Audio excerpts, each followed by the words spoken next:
আচ্ছা, এটা আমরা গতকাল খারেরা গ্রামে রাহুল আলম আমাদের পরিচিত, আমাদের ছাত্র, ও এই এখন বর্ষা যেহেতু চারিদিকে জল বেরিয়ে গেছে, অনেক সময় পুকুর বা জলাশয় থেকে কচ্ছপ বেরিয়ে আসে, কিন্তু এগুলো বুঝতে হবে যে এগুলো খাবার জিনিস নয়, এটা একটা বিরল প্রজাতির বিষয়, হ্যাঁ, যে কারণে এগুলোকে সবসময় সংরক্ষণ করা আমাদের প্রয়োজন।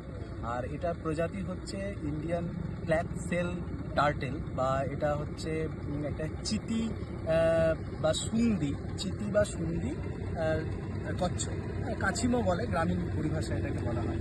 তো এটা আজকে আমরা এখানে বাবলা নদীতে এটাকে আমরা রিলিজ করব।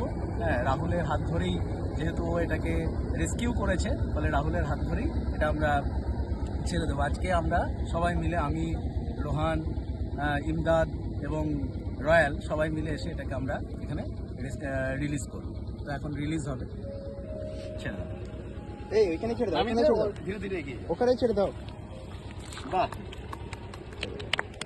এই দূরে থাকতে চাও, ধরতে ধরতে যেত।